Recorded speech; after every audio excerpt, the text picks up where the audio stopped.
Hey everybody, welcome to my cookbook. If you're seeing this, you have likely bought the book and you've scanned the QR code, and here I am. One of my favorite things about making this book is that I have the opportunity to actually make the recipes, and you can just scan the QR code and I can show you how to make them. So one of the recipes that I've chosen to show you how to make is one of my very favorites. This is so nostalgic for me. This was a staple in my home growing up.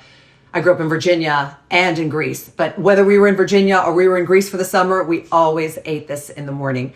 And to me, it screams Greek breakfast, and it's the perfect breakfast. It has dairy, it has veggies, actually tomatoes is a fruit.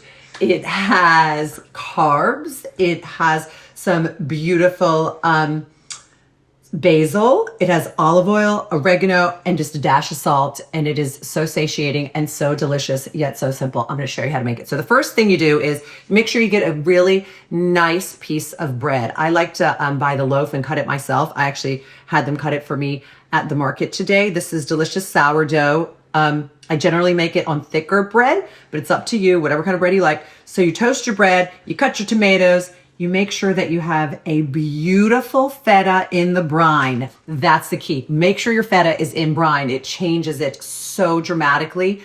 I feel like if you haven't had feta in brine, you haven't had feta at all. I promise you. So first up, we toast the bread.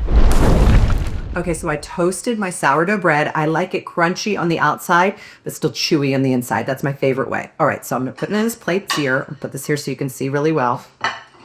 Then we are going to take this piece of feta in the brine, and I like to crumble it. I don't like it in a huge piece.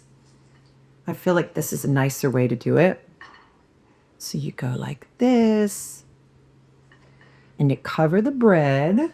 So now make sure you, oopsie daisy, make sure you wash your tomatoes.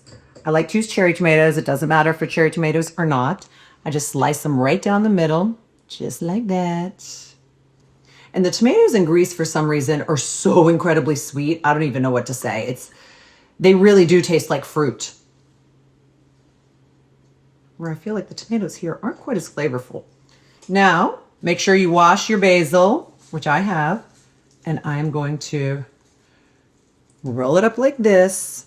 This is how you cut these kind of things. Let me get that guy gone. Oh my gosh. They're going everywhere. Runaway tomatoes. And you chiffonade it like this. Look at that.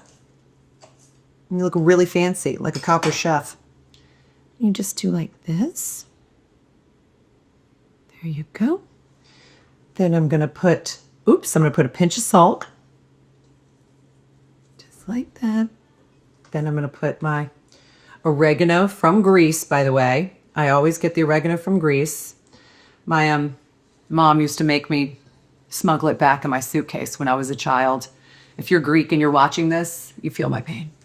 When they'd ask you to fill out the form if you're bringing any seeds, nuts, or anything from a farm, I always had the olive oil and the oregano, and I was petrified they were going to put me in jail.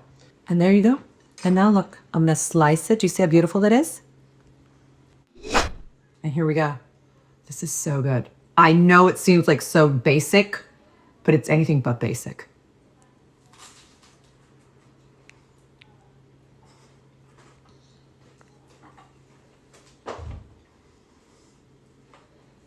Breakfast fit for the Greek gods. You're welcome. Love you, buddies.